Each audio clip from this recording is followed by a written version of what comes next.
So it's good to be back with you all this morning. We, me, myself, and some others from St. Luke spent the last 2 weeks journeying through the Holy Land, Jordan, Israel, Palestine. It was a really great trip, and it is also really, really good to be back home, back with you all this morning. So we will be spending the next 6 weeks hanging out in the Sermon on the Mount, which is found in Matthew's Gospel, chapters 5, 6, and 7. And if you are to read the Sermon on the Mount, it will take you approximately 18 to 20 minutes.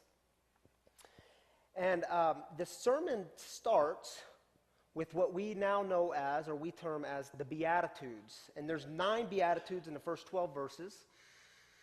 And these Beatitudes you can think of as blessings. Or another way to think about it is Jesus making announcements to the people about who God is and where God is and what God is up to.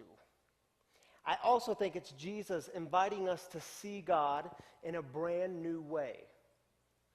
And I think Jesus is inviting us into this world that he has just turned upside down completely on its head. And here's what I mean by that.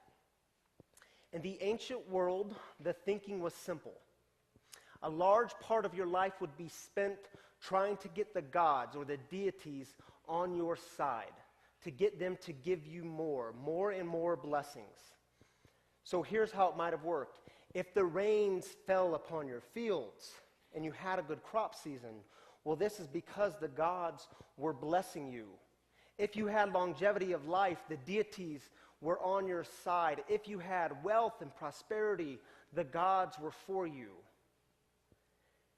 Now, in the ancient world, we call this conventional wisdom, and so the opposite is also true. If the rains weren't falling on your fields, it's because the gods were against you. If you didn't have longevity, the gods weren't blessing you. If you didn't have wealth and prosperity, the gods, the deities, weren't for you. Here's a very practical way in which this worked. This is the Sikh in the city of Petra. If you don't know about Petra, it is in southern Jordan, and it is a very, very beautiful city. It's an ancient city carved out of sandstone.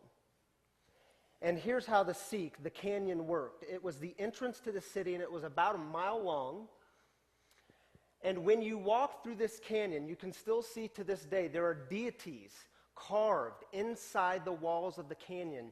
And the ancient people walked through this Sikh, and they treated this like religious pilgrimage. They would stop at the different deities and make offerings of frankincense. They would offer prayers. They would ask for the gods to give them. When you made it to the end of the Sikh, you wound up here. This is called the temple or the treasury. You might recognize this from the Indiana Jones films. At the temple, at this ending point, you would make special sacrifices to the gods. This was your one big opportunity to get the gods on your side. If you had a bad season or a bad year, you were hoping for the curses to be reversed and that you might receive blessings for this new year. Now, that's pretty weird, isn't it? That a large part of their life was just about trying to get the gods on their side. Until we see how much of this happens in our contemporary world. It's not so weird, is it? A friend of mine tells me how awkward it was for a church leader to walk into his home for the first time, and he went on and on about, wow, God is really blessing you. You must be doing something right. And he says it's awkward because what does this say about people without nice homes? Is God blessing them too? What does this say about people without homes at all? Is God blessing them? When we had our first daughter, Selah, the week she was born, someone said to us, man, Ryan, God is really blessing you and Tammy because you had this easy pregnancy, which Tammy may or may not agree with. You had this easy pregnancy, and then you're given this healthy, beautiful baby girl, and it's just like God is blessing you. And he said, you're being blessed because you're a pastor and you're in ministry, and you're just on this morally right path, and so God is giving. Interesting, isn't it? It's kind of pretty on the face of it.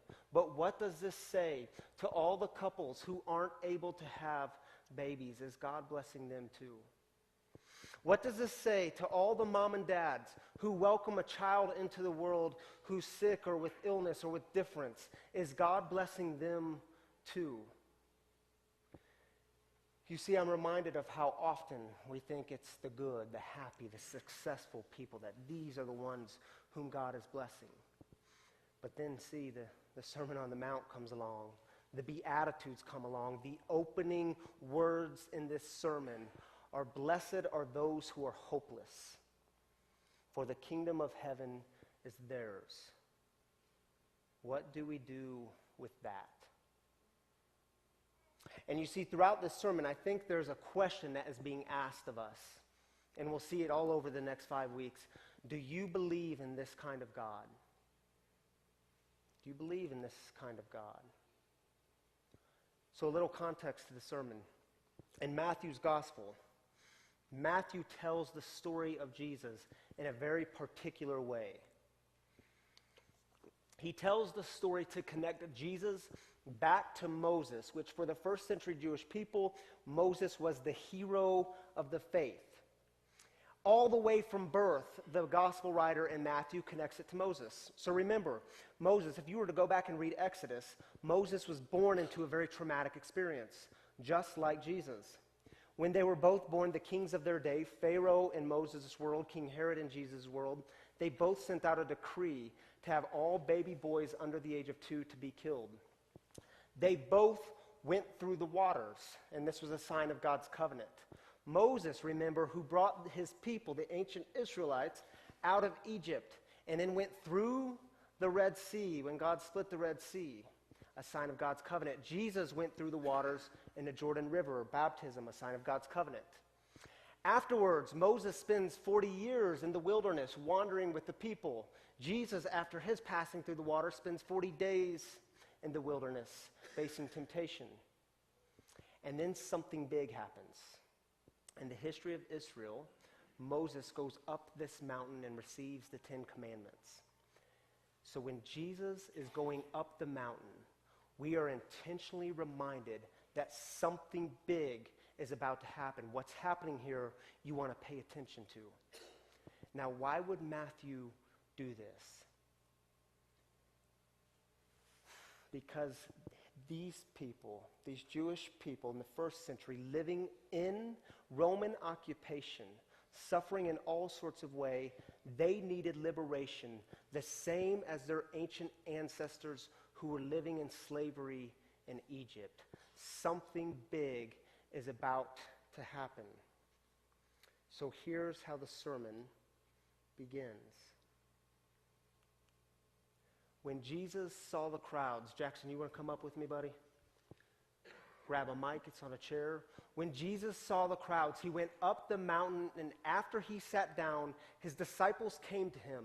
Then he began to speak and taught them, saying, so I want you to enter into this world. What were the disciples and the crowds thinking as Jesus is going up the mountain? Jackson was in the Holy Land with us. We stood on the Sermon on the Mount together, didn't we? Remember that day? Yeah.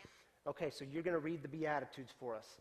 By the way, if you go home and read this in the scriptures, you're going to think, what in the heck did he just read? So what I did here is I took a mishmash of the CEB translation and the NRSV because I don't like how it starts in the CEB with the word happy. So we changed it up a little bit, and I took the NRSV there. So here we go. You ready? Blessed are people who are hopeless, because the kingdom of heaven is theirs. Blessed are people who grieve, because they will be made glad. Blessed are people who are humble, because they will inherit the earth. Blessed are people who are hungry and thirsty for righteousness, because they will be fed until they are full. Blessed are people who show mercy, because they will receive mercy. Blessed are people who have pure hearts, because they will see God. Blessed are people who make peace, because they will be called God's children. Blessed are people whose lives are harassed, because they are righteous, because the kingdom of heaven is theirs. Blessed are you when people insult you and harass you and speak all kinds of bad and false things about you, all because of me. Be full of joy and be glad, because you have a great reward in heaven, in the same way that people harass the prophets who came before you. Thank you, Jackson. You did a great job.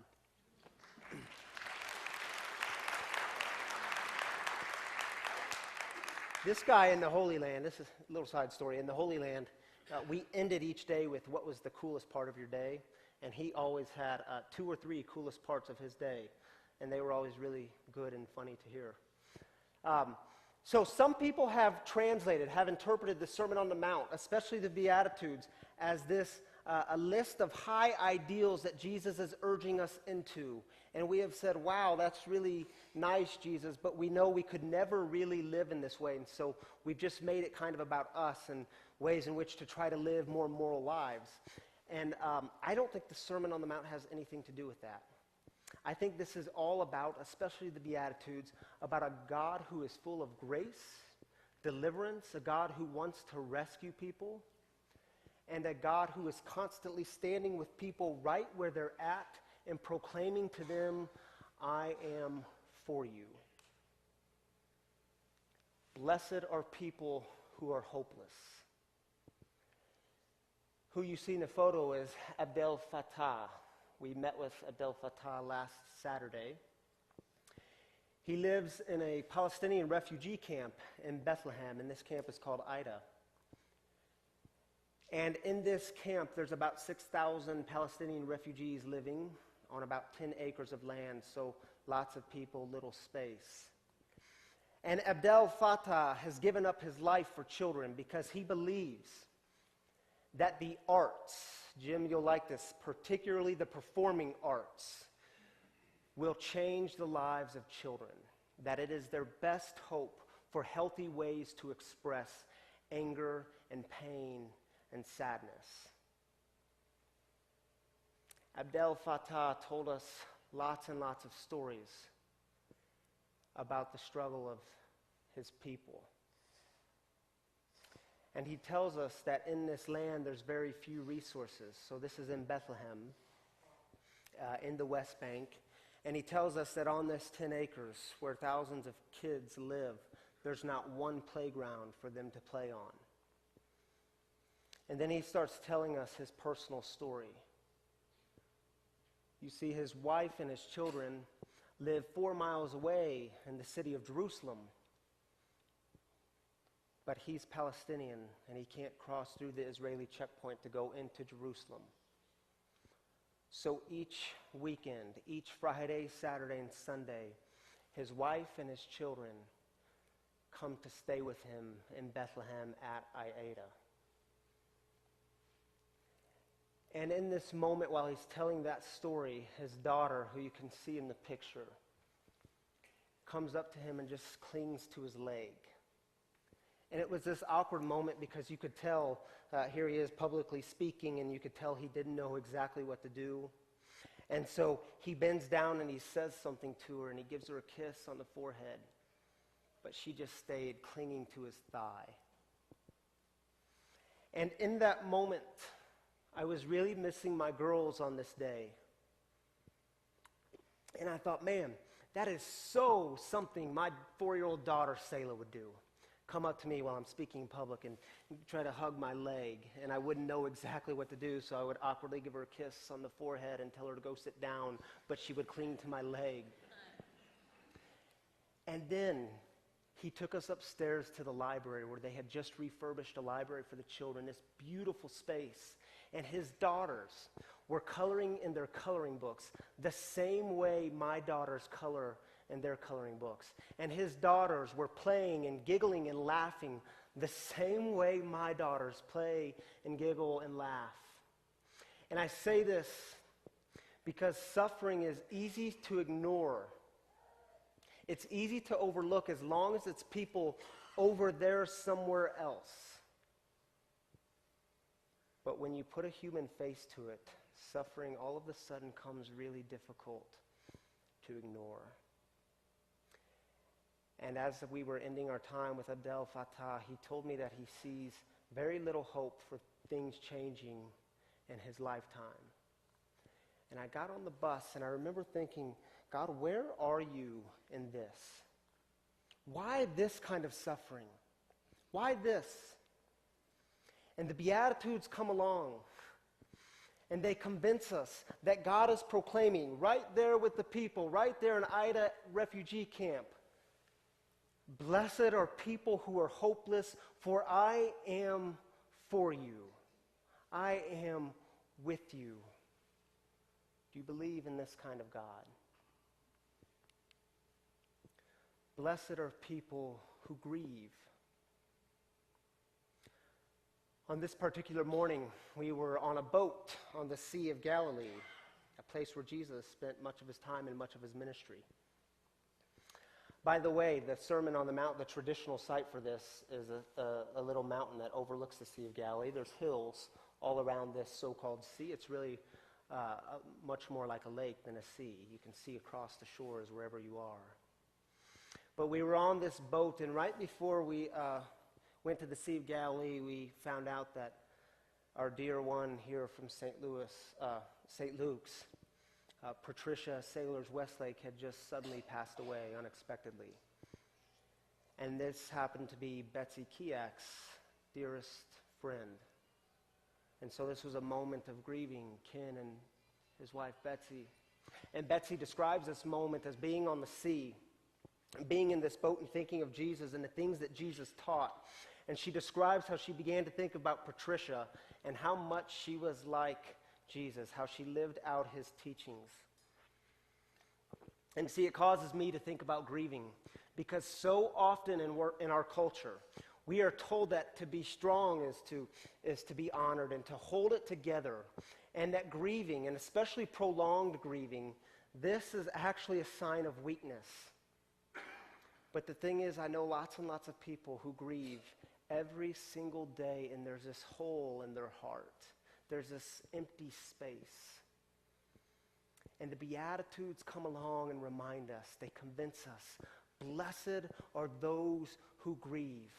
Blessed are those who wake up every day with an empty space in their heart. Blessed are those who wake up every day and wonder if this ache is ever going to really leave. Do you believe in this kind of God?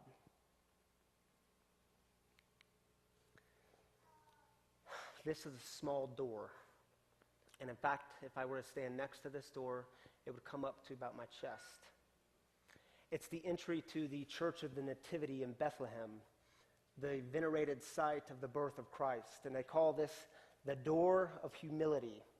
Literally, to go into this church, you have to lower yourself. You have to bend down. And the image is really simple. Humility brings us closer to Jesus. And it gets me to thinking about humility and what it means to be humble. And I don't know about you all, but I don't wake up in the morning and think, geez, today I really want to be humble. My New Year's resolution was not to be more humble.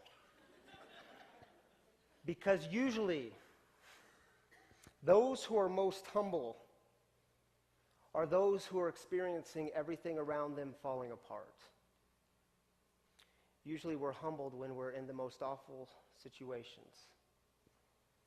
When things are falling apart, whether it's your family, your faith, the things that are closest to you, the things that you were once so certain of. And in those moments you cry out and you say, God, where are you? Where are you in this?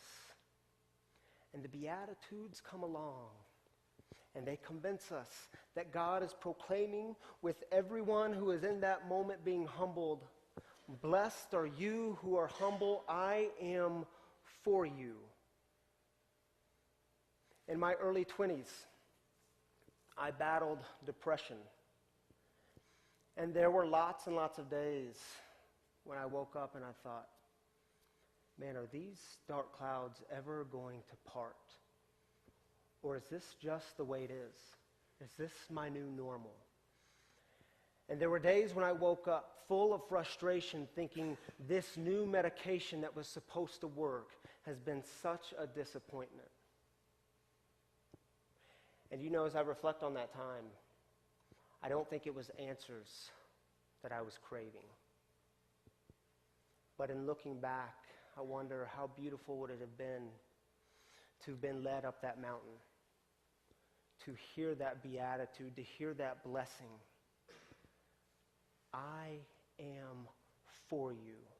On your darkest days that are full of despair, I am for you. And for all those who struggle, who battle depression, to hear that blessing, to hear that beatitude, I am for you.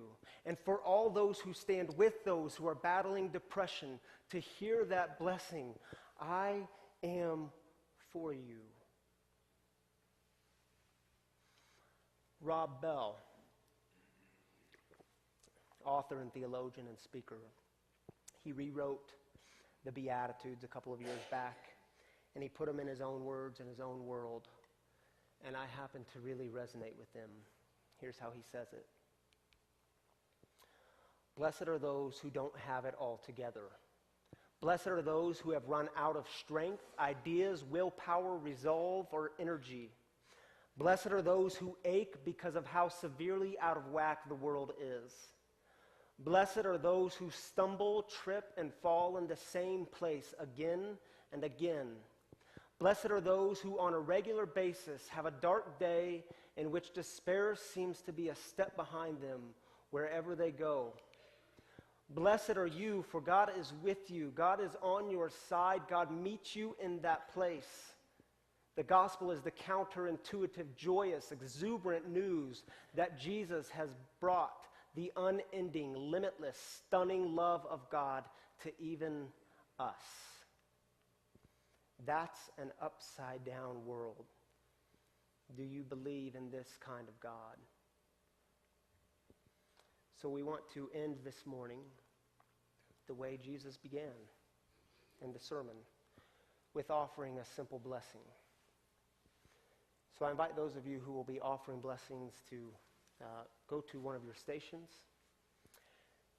And during this song, as it plays, it's a song called Cry Out to Jesus by Third Day. As it plays, I encourage you, if you would like to move to one of these stations, to receive a simple blessing. Maybe you need to rehear the Beatitudes this morning. Maybe you need to encounter the God who says, I am for you. Or maybe you just need a simple blessing as we make our way up the mountain together during these next 5 weeks to discover the stories of our roots and who we are and who Jesus is calling us to be. So as the song is playing, I invite you to go to one of the stations and they'll offer just a simple blessing with oil from Bethlehem that I just got this week. They'll offer this blessing on your hand. If you'd rather sit and reflect, you're certainly welcome to do that too. Amen.